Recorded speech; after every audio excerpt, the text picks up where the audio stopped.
جب آپ وزیر اعظم تھے تو آپ خود کو سفیر کشمیر کہتے تھے اور 5 اگست 2019 کے بعد ریاست پاکستان کا ایک کنسسٹنٹ سٹینڈ ہے کشمیر کے حوالے سے. جب مودی سرکار نے آرٹیکل 370 ریووک کیا اس کے بعد سے ابھی تک پاکستان کے یا اس سے پہلے بھی تقریباً پچھلے 8 سال میں کوئی بھی پاکستان کا وزیر خارجہ اس نے بھارت کا دورہ نہیں کیا. لیکن ہمیں خبر ہی ابھی آ رہی ہے کہ بلاول بھٹو زرداری صاحب جو اس وقت وزیر خارجہ ہیں ریاست پاکستان کے وہ بھارت کا دورہ کرنے جا رہے ہیں. تو ہمارے فورن منسٹر کے اس وزٹ کی جو ٹائمنگ ہے جو آرٹیکل 370 کی ریووکیشن کے بعد اور جس طرح سے آپ نے مودی سرکار کے حوالے سے اپنا ایک نیریٹو لوگوں میں پریزنٹ کیا ہے, آر ایس ایس کی آئیڈیالوجی کا نیریٹو آپ نے بتایا کہ کیا ہے, تو ہمارا فورن منسٹر کا یہ جو وزٹ ہے اس کی جو ٹائمنگ ہے وہ کشمیر کے حوالے سے ریاست پاکستان کی جو ایک کنسسٹنٹ پوزیشن ہے بیفور دی انٹرنیشنل کمیونٹی, اس پر آپ کے خیال میں کتنا اثر ڈالے گا؟ I am asking this question, I know there many issues related to local politics but Kashmir issue is very close to my heart, اس وجہ سے میں آپ سے سوال پوچھوں.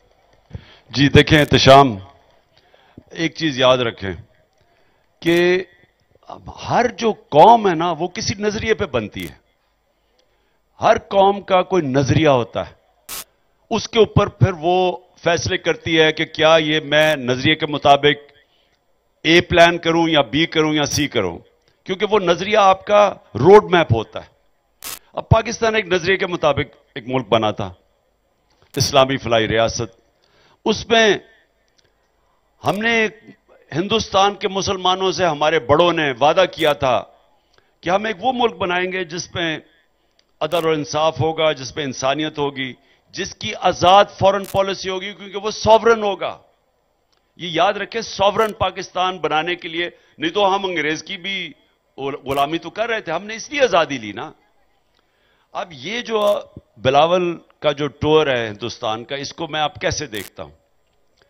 مجھے یہ جو شک ہے اور خوف ہے کہ ان جو یہ موجودہ گورنمنٹ میں بیٹھے ہوئے ان کا کوئی نظریہ نہیں ہے. جن لوگوں نے اس ملک سے اربوں ڈالر چوری کر کے ملک سے باہر لے گئے ہوں, ان کا نظریہ پاکستان کا نہیں ہوتا, ان کا نظریہ ہوتا اپنا پیسہ بچانا. اب وہ پیسے بچانے کے لیے ساری اپنی فورن پالیسی بناتے ہیں. میں آپ کو مثال دیتا ہوں, ان کے 10 سالوں میں نواز شریف کے اور آصف زرداری کے 8 سے لے کے 18 تک 400 ڈرون اٹیک سے زیادہ ہوئے پاکستان میں. ان دونوں کو پتا ہے کہ ڈرون اٹیک سارے انٹرنیشنل ہیومینیٹرین لاز کی وائلیشن ہے. یہ کبھی ہوا ہی نہیں ہے کہ جس کے لیے آپ جنگ لڑے وہی آپ کے اوپر ملک میں بمباری کر رہا ہے. اور وہ جو لوگ بے قصور لوگ مرتے تھے وہ بدلہ پاکستان سے لیتے تھے. لیکن یہ دونوں, نہ زرداری کے منہ سے ایک لفظ نکلا نہ نواز شریف کے, کیونکہ ان دونوں کے اربوں ڈالرز باہر پڑے ہوئے ہیں.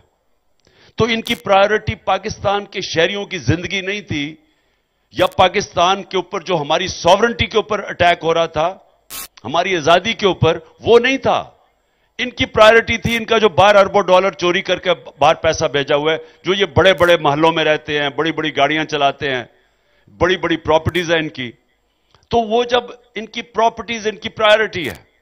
اب یہ جو بلاول گیا ہے ہندوستان جائے گا,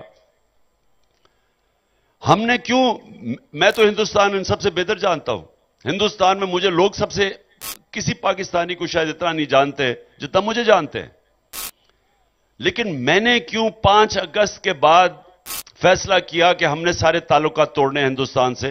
کیونکہ انہوں نے انٹرنیشنل لاز کی وائلیشن کی, یونائٹڈ نیشن سیکورٹی کاؤنسل کی وائلیشن کر کے انہوں نے کشمیریوں کی سٹیٹ ہوڈ لے لی, اور پھر ان کے اوپر ظلم کیا, ان کے اوپر کرفیو لگا دیا, ان کو ایک اوپن جیل کے اندر ڈال دیا. تو اگر ان کی کشمیریوں کی 1 لاکھ سے زیادہ ان کی قربانیاں شہادتیں ہیں, اور ہم اس کے بعد اس کو بھول کے, کیونکہ ان کے پیسے باہر پڑے ہوئے ہیں اور یہ ہندوستان کو خوش کرنا چاہتے ہیں, کیونکہ ہندوستان سے امریکہ خوش ہو جائے گا, اس لیے یہ اپنی ذاتی مفادات کے لیے یہ کر رہے ہیں. کیونکہ اگر پاکستان کی نظریہ بڑا سیدھا ہے کہ ہم کشمیر کے لوگوں کو, ان کو ہم کبھی بھی ہم ایسے نہیں چھوڑیں گے, ان کی قربانیاں ضائع نہیں کریں گے, ہمارا تو صرف یہ مسئلہ ہے، ہندوستان آج اسٹیٹ ہوڈ واپس لے لے کشمیر کا، ہم ان سے نارمل دوستی کرنے کے لیے تیار ہیں، لیکن آپ یہ نہیں کر سکتے کہ کشمیریوں کی قربانیوں کو ضائع کر کے صرف اپنے انٹرسٹ، ذاتی انٹرسٹ کے لیے آپ ہندوستان سے نارملائزیشن کی طرف چلے جائیں۔ عمران خان صاحب سے سوال یہ ہے کہ اس وقت ہر طرف جو ہے وہ بہت سی جگہوں پہ بیٹھے ہوئے، جیسے الیکشن کمیشن کے ممبران ہیں، بلکہ بہت سی جگہوں پہ بیٹھی ہوئی بہت سی شخصیات، بہت سے اداروں کو یہ لگتا ہے کہ یہ تو نظر آ رہا ہے سب کو کہ اگر الیکشن ہوتے ہیں تو آپ نہیں آنا ہے، کیونکہ اس کے علاوہ آپ دیکھ لیں باقی پولیٹیکل پارٹیز نے تو ابھی تک ٹکٹ بھی اناؤنس نہیں کیے، لیکن یہ ایک بہت زیادہ خوف ہے کہ آپ آئیں گے تو آپ بہت سی آئینی اور انتظامی عہدوں پہ بیٹھی ہوئی شخصیات کے ساتھ کوئی چھیڑ چھاڑ کریں گے، کوئی تبدیلیاں کریں گے۔ یہ سب سے بڑا خوف ہے جس کی وجہ سے کوئی الیکشن میں نہیں جانا چاہتا۔ اس حوالے سے ذرا بتائیے گا۔ دیکھیں صدیق، پہلے تو آپ کی میں دلیری کو اپنی سارے کارکنوں کے سامنے سلام پیش کرتا ہوں۔ بہت شکریہ سر۔ جس طرح آپ کو اٹھایا گیا اور صرف اس لیے کہ آپ میں وہ جرت ہے سچ بولنے کی اور سٹینڈ لینے کی، اور اس کے لیے آپ کو انہوں نے کوشش کی ڈرانے دھمکانے کی، جو ان کا طریقہ ہے، وہ جو کالی ویگو آ جاتی ہے اور اس کے بعد اٹھا لیتے ہیں رات کو۔ دیکھیں میں سارے سسٹمز دنیا کے دیکھے ہوئے ہیں۔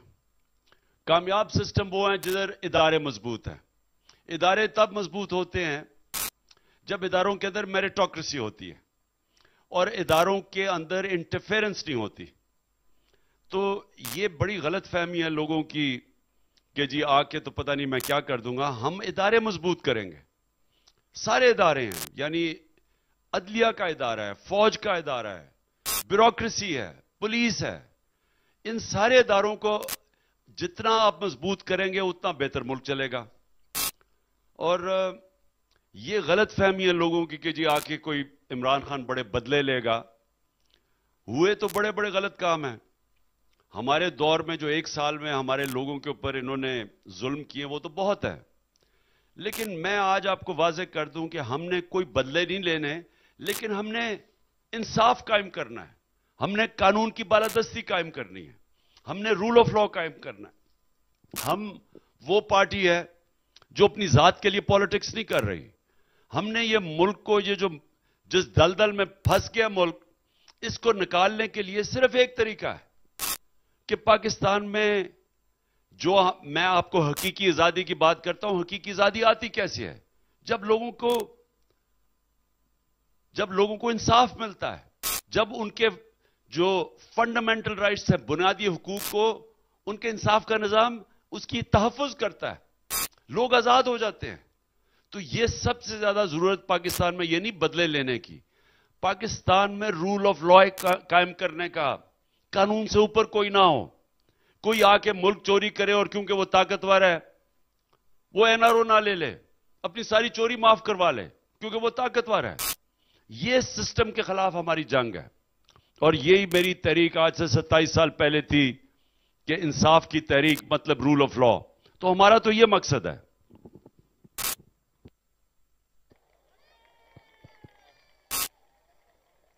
جی السلام علیکم۔ عمران خان صاحب، بیرسٹر احتشام امیر الدین ہیر، اینکر پرسن سنو ٹی وی۔ میرا سوال آپ سے یہ